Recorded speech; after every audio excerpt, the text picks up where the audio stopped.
Hello and welcome to Spotlight. I am Comfort Musa. According to the International Crisis Group, over 6,000 people have been killed in the ongoing armed conflict in the Northwest and Southwest region. Over 700,000 people have been displaced, 60,000 of whom are refugees in Nigeria. Statistics. These are big numbers, but beyond these numbers are human faces, husbands, brothers, mothers, sisters, and children. Often, when you listen to the news, you hear just the statistics. But today, we are taking you beyond the numbers and the statistics to people who have lost family, whose lives have changed as a result of the deaths from the armed conflict in the Northwest and Southwest regions. Today, my guests on Spotlight are Madame Jumbam Rebecca, fondly called Auntie Bex. On the program, permit me call you Auntie Bex. Auntie Bex, you're welcome to Spotlight. Thank you. And we have Hazel Fonyoy from Mutengene. You're welcome to the program. Thank you. And I'm happy to have both of you here on Spotlight. And two of you have something in common. What is that, Auntie Bex? What do you share with Hazel in common? What we have in common is we both lost our husbands in the war. Yeah. Both Auntie Bex and Hazel lost their husbands in this ongoing conflict. Yeah, in the Northwest region. And like I said, beyond the figures, beyond the statistics, are real humans. And for both of you, it happened to be your husbands that were killed in the course of this conflict. And Auntie Bex, I know there is a date that changed your life forever. 28th of March, 2020. Yes. If you can just take us back to understand what happened on the 28th of March, 2020. On the 28th of March 2020, a day that I will never forget. That is the day my husband was killed on the way back from Oku. They went for elections.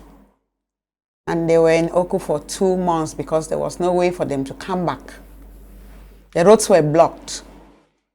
So I had not seen him for 2 months and I was just, okay, he will come back.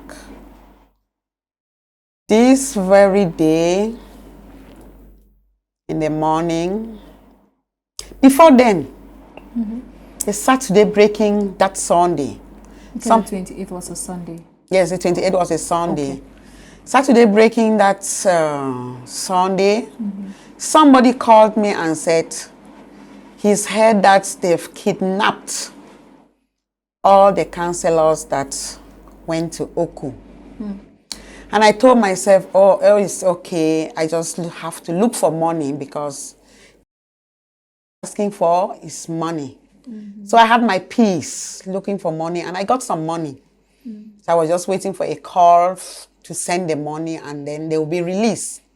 So I had my peace. But the whole of that day, no call. And then the next day, no call. And it was during the COVID. So we were not having church service. So that Sunday we were in the house. I got all my children, we prayed together that morning, and then I just felt funny and I went to bed in the morning. It was about 10 o'clock. And my daughter came to me and said, Mama, I need your phone. I said, no, I cannot give you my phone because we're waiting for a call. We're all waiting for a call, so you don't need to take my phone. She insisted and I said, okay, take my phone for a few minutes. When I went to bed, they called them and told them that Papa was already dead. So she was taking my phone so that somebody should not call me directly. That's your daughter? My daughter. And I was just lying in bed. And then my niece came in, not my room, came in And I said, Maylene, have you heard that they've kidnapped Babe? She just cried, and I said, why are you crying? Somebody is kidnapped. We just need money. And yesterday I ran around and I got some money. And she said, maybe you should go to Bamenda. I said, I cannot go to Bamenda because if they ask for more money, I know nobody in Bamenda. I should get the money in Yaoundé. So I will stay in Yaoundé. Then she cried again. And I said, why are you crying? She came and sat by me on the bed. And I did not understand why she was crying. So I asked, why are you crying? Is he dead? I'm the one who asked the question, and she shook her head. I did not believe that. It was like I was dreaming because that had not even occurred to me that he can die. And then she repeated, they have killed all of them. What? No. I got up from bed and I started looking for my phone. Do you know why I was looking for my phone? To call Babe and ask him if they have killed him. Oh, Babe, that's how you used to I usually call call my husband Babe. Okay. I was looking for my phone because when something happens, he's the first person I usually call. So I was looking for my phone to call him in that confusion, to ask him if it is true that he is dead. As I got out of bed, going downstairs, I saw my parlor was full with people. That is when it dawned on me that something is wrong somewhere. Yes, that is the day my life changed completely. And then in my crying and weeping and rolling on the ground, somebody came again and said, do you know they've cut his head and taken away? God forbid. I was, that is when the trauma, my whole system changed. And I was just wondering, how on earth, how am I going to face the half body? Yeah, it's not something to remember. I can imagine. Yeah, I don't like to go back there. I know. Yes. It's a very dark place. Yes. And it's a dark place that you have revisited many times, because I have heard you share this story to other women. I've heard you share it on TV, and I see, even when you share it now, I still see you, Yes. shiver. And I appreciate you for sharing your story with us.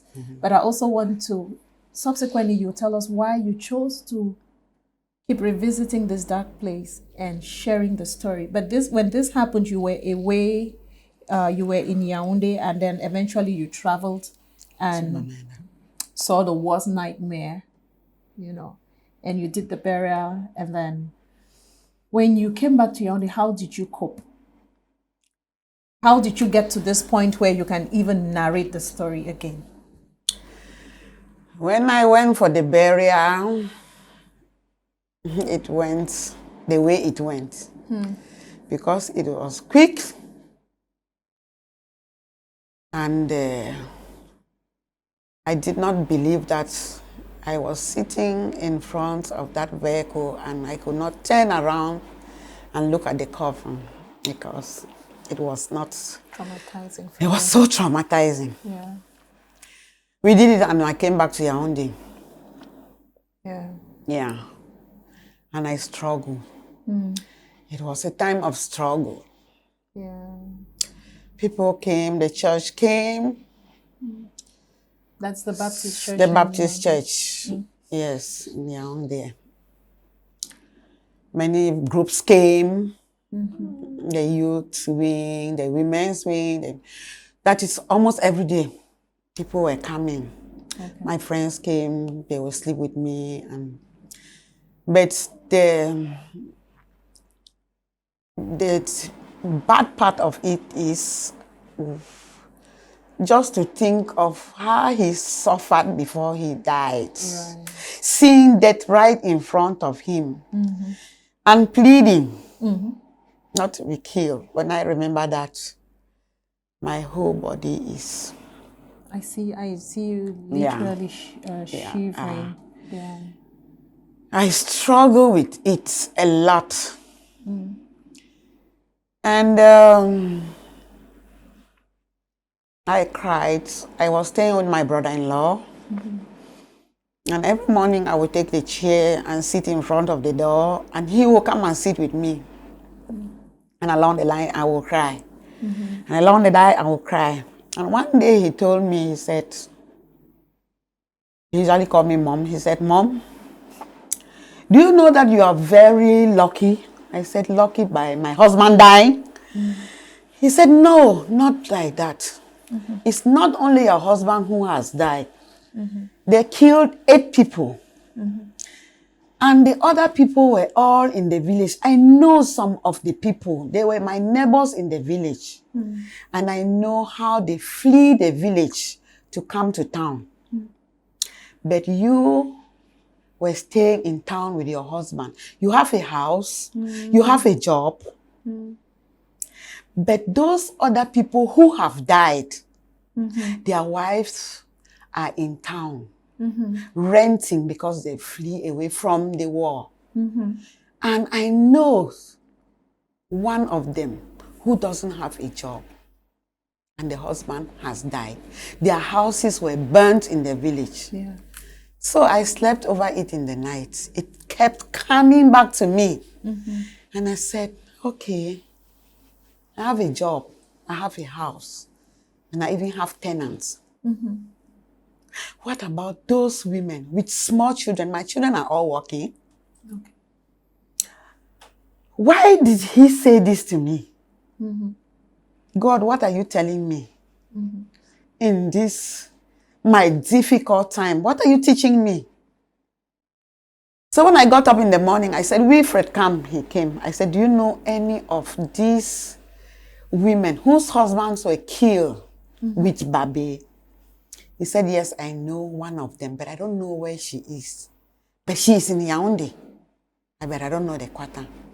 So I started asking. And I got that woman's number. And I called for her and I asked her, can you come here? Because I cannot go anywhere. Where I am, I'm finished. Yeah, you were still I'm in that struggling. morning But process. if you can come here and we talk and we cry together. So this lady came. And told me, and we cried together. And I asked her, what do you do? How many children do you have? Yeah. She was a young lady of about 31, something 32. And she had 4 children. She has 4 children. I said, how are you managing? She said, I'm a grade 1 teacher, but I don't have a job. I'm not having a school. I said, how are you managing with the children? She said, I don't know yet. I don't know my future. I don't know anything. So we both cried. And then I went behind my house when my children were coming and my cousins were coming. They were bringing food. So I got some of the food and gave her. So I said, go and feed the children. We'll see how it's going to go. How we're going to go about this. Yeah. So when I thought about it the next day, to tell you another thing, this lady told me about another lady that she knows, that her husband was killed too, and this lady had a health condition before the husband died. Yeah. And I asked for her number. She did not know the number. So I called Bamenda, not knowing what was pushing me. I called Bamenda and I asked somebody whether she knew the lady. She said she knew the lady. The lady was just put to bed. Yeah. But the lady had a health condition. The lady had an accident and her air pipe was cut. So she had a hole here and she is unable to talk. What? So I called the lady and she was unable to talk. So she sent me her number and we started Supporting. talking on WhatsApp. She was still in the hospital. She just put to bed. So I looked at the house we just built to put on rent. And my husband did not see the finish. See it finish. And I asked myself, what is this world? Why are we running after these things? How is it that I can get very rich? Yeah. have all these things, and the next person is really struggling. Wilfred, you are right. I'm better. Yeah. So I told myself I need to help these women. So you started with 1 and then 2. 2. And today? Today, we have had 2 workshops. We are looking at the 3rd workshop, and we are almost at 50 women. 50 women. Yeah. And again, the similarity you all share is that you're widows. Yes. And widows whose husbands were killed in this war, crisis. In this crisis. Yes. And Hazel is one of the 50 women that you've been able to work with since 2020. Yes. So out of your pain, you had this vision to support others. Yes. Thanks to, the prompting from your brother-in-law. So you were supporting them while still grieving, right? Yes. Or you had come out of it? Supporting them while still grieving. And learning to come to terms with what had happened. Yes. Yeah. And so we have Hazel. Hazel, you be meet up Auntie Becky when? You come in contact with this foundation now when? Which year that? 2021. 2021. Yes. Okay, so since 2021 and at 2022 for 1 year, you don't deal with this foundation. You tell me how they help you, but wait to make you join this fund or wait to qualify you for be part of this network. Well, till we qualify me now because the incident. Qualify is not a very good word here, but you have a specific quality that you look for in the women. It must be women who have lost their husbands in the war. So your own behalf now, how Hazel? She done for house. For site? For Banso. Okay. It's there for morning time. They shoot some gun. One pull passed for door. I woke up morning time. I asked myself, say, nothing will happen. It is really signify na waiting. Because I've been that kind of person where something get for happen. God did reveal them for me. I'm not a dream, but he direct a different person. That means I meet on again. I tell say me be prayerful for the dream where I dream about you. I don't know say it didn't from my own house. Okay, it will come because my mommy be want me to make the iron door them. My brother call in and say, okay, you can't take the money for go buy material since price and everything they add na every day. Go buy the thing then you can't make the door them. You go take the money now from my brother now. I see the common na he and my brother before one common something. Who are your brother? My master and my brother. Okay. Yes. Something pushy. My brother say me go take something for back. As it, my master now he the common the camp. Military motor na this he the camp. People they run. They tell you say me run. He say the run say the fair military say yeah military they get waiting. I see one discover na motor this for his back. Now that time when he want struggle for run. They shoot you for your foot for you. He start back say no be Amber. They shoot you. Then the other person where he be there for back. He tell that other man where shoot say me they leave the man. He no see and say the man na some kind of man. So one na he give order say me the key. Say na then the worker key then the excuse him for waiting. He beg they just finish him. He die. And see how she done for her as a call my neighbor. Say they want see they want shoot some person for here like Jude. My neighbor told me, I say who's ID? I say come on now so. You want go say picking the cry for follow you. I take the picking back. He say no, you go for go take money, but since that time where you go for go take money, I sure say you don't come back. But instead that way you go for go take work at salon people then. You go salon my mommy, she don't. You go salon my papa, salon some my few friend them. Then they don't know say na the last salon that. For daytime? Yes, for daytime. Your call, you say, they want shoot you. You don't look me. You go for go verify whether na true story. I see one reach corner na my neighbor. Say nothing that way, it don't happen. That's I stand so tight for door. I turn fufu come wey be cry say he want chop. And I turn fufu come. I just tight with a stick for fufu for my hand. That means so all thing do me. I calculate. Wait for cry no day, wait for shout no day. I do already tight for one place now. So mommy if they can't push me. I shout to say nothing that way don't happen. As I want Jacob na that don't carry you bring up. They come now, they can't support. People dey contribute money, they go buy coffee. They just carry my clothes and put am inside since time for start put that Then they level. bury. Yes. They carry it now, they go for their village. They go bury. They finish bury around 7 o'clock. I calculate myself, say I will do how we do 2 picking them. Your man be the work with him. Veggie. He will be welder. And then you need be the work that time. Yeah, that time is still work. We are just start for learning. Okay. And you will get 2 picking them. Yes. Okay. I really calculate how I will start. But anyway, I say thank God as my mommy still there alive. And they God no fit give it away, no fit solve am. I calm down myself. I dey pray all the time. I dey pray, I dey cry. I dey pray, I dey cry. Then it be sometimes family they no forget, they no fit call even for ask how for you and picking them. But I just say anyway, we just forget about them before they will be still there.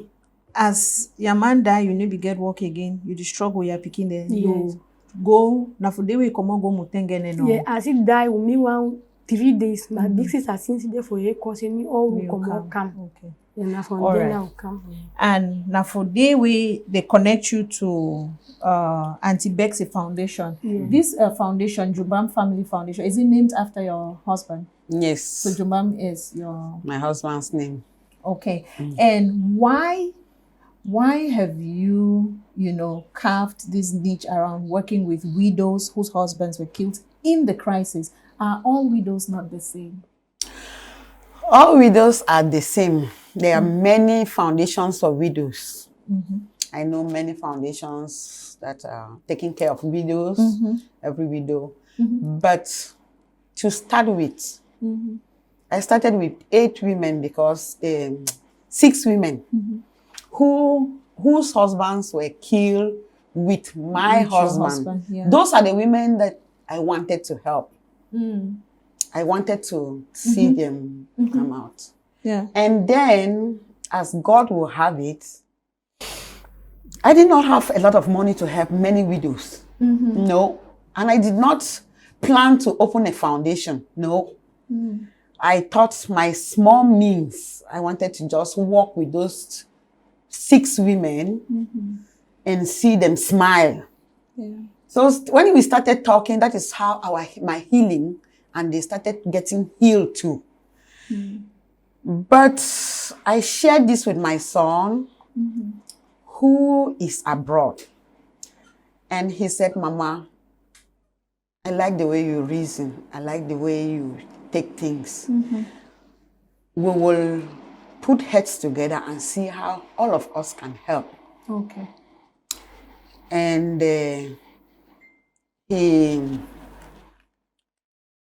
he started a fundraising, wrote about the father's death, Okay. and people contributed. In 2 days, people contributed 10 million.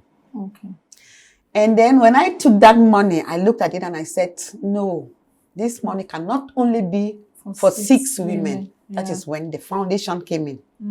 That is when I started looking for more women to add to those women to benefit from that money. This. Yeah. What is peculiar about widows who've lost their husbands in the crisis? Are their needs different from maybe women who've lost their husbands to a disease? I know that grief is grief, but what is peculiar with these women that you work with? What is peculiar with these women is they are very traumatized first. Okay. When we come together and some women share their stories, you will see how traumatizing it has been for these women. Some, their husbands were killed right in front of them. Some, their husbands were butchered with a machete. It is very different when you carry your husband from hospital to hospital. It prepares you. You get some feeling, oh, maybe. You start crying bit by bit.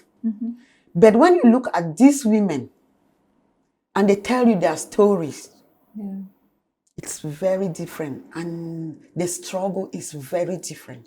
Yeah. So when we come and we're sharing, if somebody who has just lost their husband, maybe from sickness, she will not understand what we go through. Right. She will say, death is death. No, that is not just...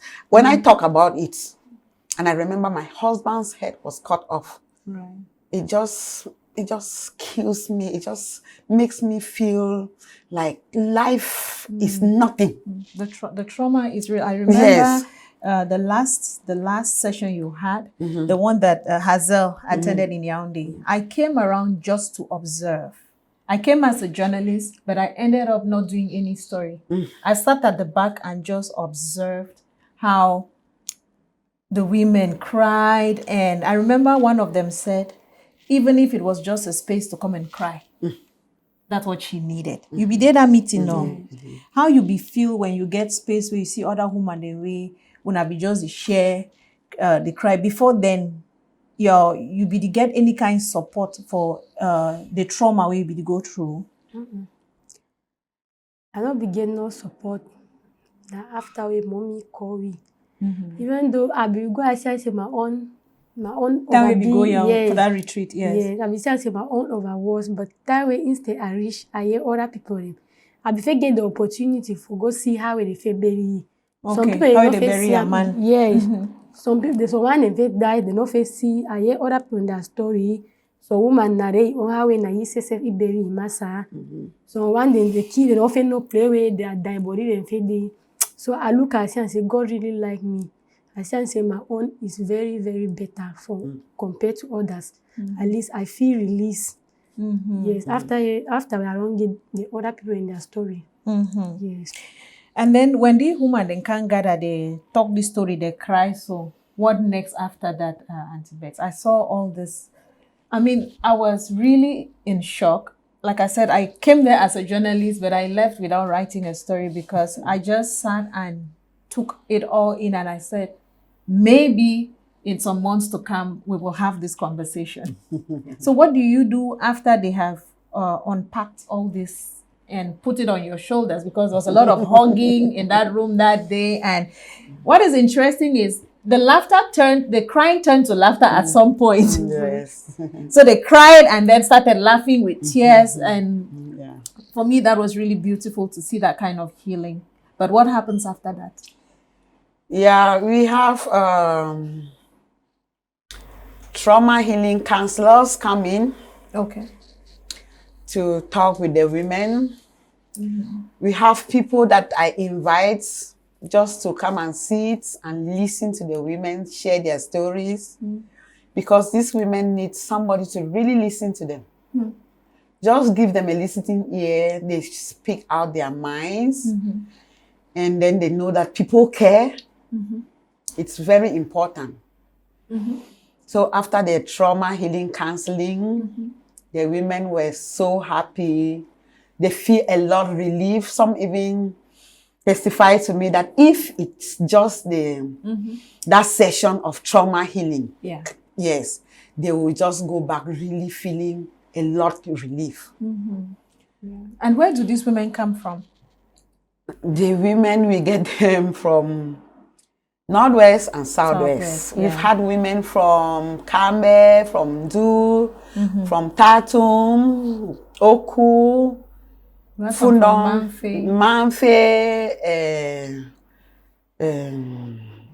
Mutendene, Hazel, Kumba. Yeah, from all over. Yes, from all over where we have the crisis. And how has this informed what you think about this crisis? Because here on the table, we have two women whose husbands were killed by bullets from both sides. You know, and in the sessions that you have, we have women saying, oh, my husband was killed by the military. Others are saying my husband was killed by Amber. But there, all of you are together crying and hugging and trying to heal one another. Yeah. How has this affected the way you see the war? The armed conflict, and what you would like to say about, the virtues of peace?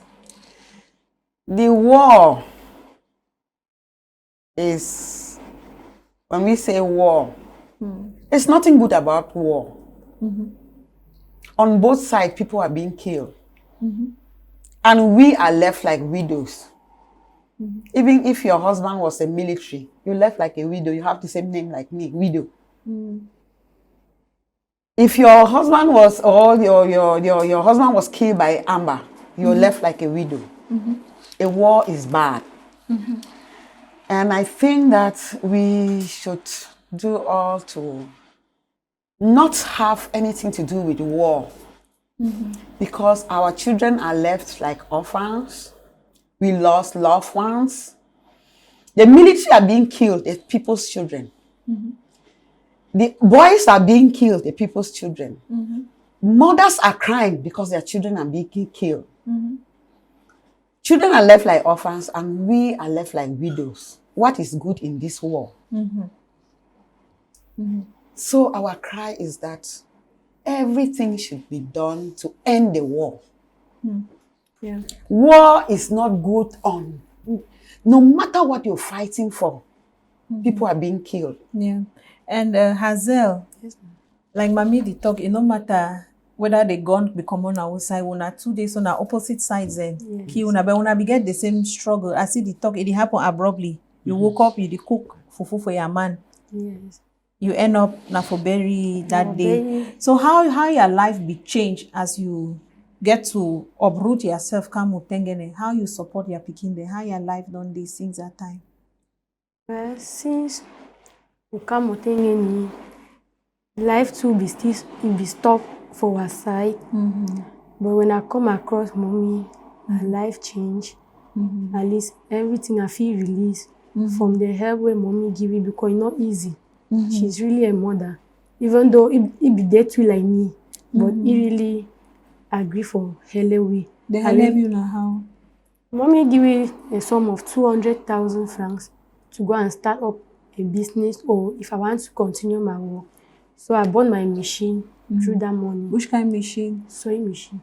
Okay, you don't finish learn the tailoring. Yes. Then so the money time, foundation give you now. Yeah, that time when mommy give me the money, I be still learn the work. Okay. So I buy now a machine now. So if I feel get some more pass them, I do them for house. I feel get some more work, I work for house. So since then, mommy don't really help we. We not say we human being, we not get nothing. I feel give mommy, but now for talk say thank you, mom. May God continue to bless you. Amen. And you be able now for work from house. You be tell me say time where you go Mutengene, you maybe bring your pikin there because you maybe get work. Yes. That one to be the worry you. As you know they corner pikin there, you don't lost your man. It be the traumatize you too. It be worry me. Because every day for play if they see shoot the very gun. You don't meet pikin they know all kind gun them. When they shoot the one they call the things in the one they shoot today. If you don't make them pikin and get that kind of knowledge for no gun. Until they can fight with gun. They make the thing where they take the bamboo and they make gun. Yes. I not be really. How old are they? First one they 8 years, second one 5. And they don't already be familiar with going it is traumatize you. So you don't succeed for move them from that community. You there with them now? Yes, I there with them now. Okay, and they go school. Yes, they go school. They come this September. They start school. Yes. They come this September. Yes. Okay. And for like you talk to time your man be die where they tell you stand for one place, you never even talk. Before program, the time said that shock they still continue even till now. When you feel so you did do and who the hell help you for listen for you for help you through that stress? When I sit down reflect, I just hold my Bible, I pray. I look the pikin and sometimes I cry. Yeah, I say anyway. But I just forget, but I know say I no fit ever forget all. There was a time when some person don't go coach pikin, coach your papa, or that kind of thing. Me, I was she don't. I'll look the pikin and I'll cry because they ever ask me say what's your papa day. Now the first one know the incident will happen all. But now that last one now you call the ask me say what's your papa day. I show na my big sister in mass I say na papa that. Yes, from there you know say na papa that. But now the first one, you know, all thing, you know, say no be pa. Yes. So when the pikin and sometimes they make I feel I'm very bad. When you feel that stress, so inside foundation and the work where they do mommy, people then the way you feel call them, they understand then counsel. Do you offer counseling sometimes even after the retreats that you have? Yes. We have a forum. Okay. Yes. Each workshop, the women that we share together, we have a forum. Okay. We share there, and most of the time I call. I always call and say, how are you doing? How are the children doing? And how is your business or whatever your work is? Is it going? That call them mean for you? Very badly. When they call you, say you feel fine. Yeah, I feel fine. So just checking on other widows or people who have lost family and friends in this armed conflict, even if it's 2 or 3 years after, is still therapeutic in some way. Yes, and it's healing to me too. Okay, when you do that. Yes, when I call them and we talk and we share, it's healing to me too. It heals me a lot. Yeah, man, your man in Mbina, Jude Bibina, which kind of man? He was a very quiet man, but decision strong. Yeah. But for better me they alive, so me the decision strong. But when I be there, fine. When I get to picking them. Yes. Yeah. Okay. And what kind of man was your husband? What was he doing? How many kids did you have? My husband was working. My husband was working with PRC, with the government. Yes, there's microfinance, government microfinance. Yes, yeah, they loan money to people who do small businesses, and they pay back with little or no interest. So development worker. Yes. So my husband was a very good man. I cry, I weep. To lose a man like that. An African or a Cameroonian man who hold my handbag and we go to the market and shop. Wow. I still say it. You had a good one. I had a really good one. And I know it's been many years, but I continue to extend my condolences because the pain is still there. And I hope that you really heal to the point where when you tell these stories, you will not get the shivers and you will not get the pain in your heart, Hazel. So as we speak, people are still being killed. Yes. We hope it ends. People listening to us may want to help widows of this war. What do the women need? Yeah, if I say I'm helping widows, I don't have that power and that money to help all these widows that I'm talking of, 50 widows. People have been supporting, people have been chipping in, many, yeah, and there are people who want to really help those who are suffering in this war, but they don't know how to channel their help. So when I get to like the church or one-on-one, yeah, some person can say, okay, I can put in my 10,000. Some people can bring like, because these women are coming from villages. Some have run away from their places crisis, and they are in town, but some of them are still in their villages. And they need clothes. People's houses have been burned down. They lack a lot of things. If you have clothes, children, mostly children's clothes. Yeah, people who have 4 or 5 small children will bring clothes. It will really help them.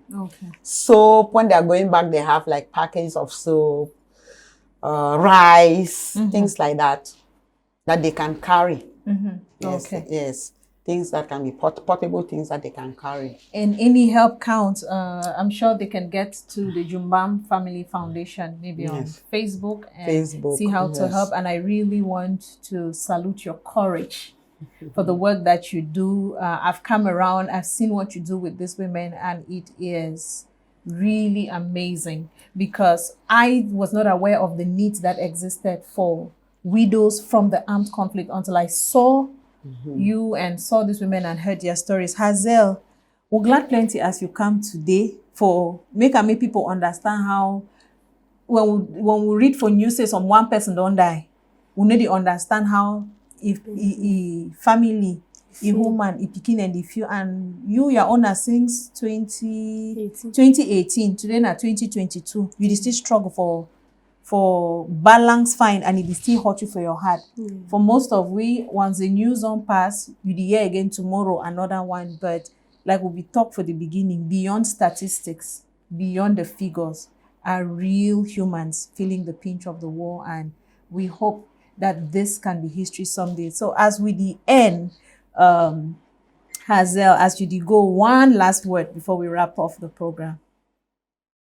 All right. I thank you so much. I thank Mommy for this opportunity. At least where me can. Me too, I can't shoot down for this place. My friend them will see me too. They'll see for At least TV. other women then they'll see am, because so one day when they call say they can't, they fear say they'll carry that picture them, put am online, me they say they need help. At least me the woman, they not be some bad thing oh. Una can, una shoot down, even na for cry. For share ideas and at least when I feel release. Thank you so much. And plenty power there when you share your story. Yes. You just sharing your story today, it's empowering other people. Some widow could do it, so they don't lose your own man, you hear your story, you feel encouraged. And it will challenge other people for no say one a bad thing. And it don't even affect what picking them. So Hazel, thank you plenty as you come. Thank you for your courage. And I pray say may you continually heal from that big wound way where you be getting from 2018. And Mom, one last word from you as we wrap up. I just plead with people who can tip in something to help us.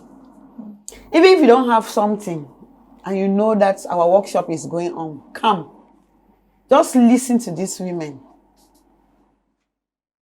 It will change their lives a lot. They just want to know that somebody cares. Even though they've lost that loved one, there are still people who care. Because from sitting together, crying together, and laughing together, and sharing together, it has really healed us. So I just plead that if you have something, you want to help a widow or an orphan, and you don't know the right channel, come to the Jumbam Family Foundation. Okay. We'll channel it for you. Thank you very much, Auntie Bex. Thank you, Hazel, for being on Spotlight today. And we have been shedding the light on the faces beyond the statistics. Today, we looked at just 2 examples, but many families are hurting. And we hope that this can become history, that the guns will be silenced and families can thrive. Thank you very much to the Jumbam Family Foundation for the work you're doing, and for all the widows who have emerged out of this war. We hope that you will get the healing and the support that you need. Until next time, it's goodbye from me.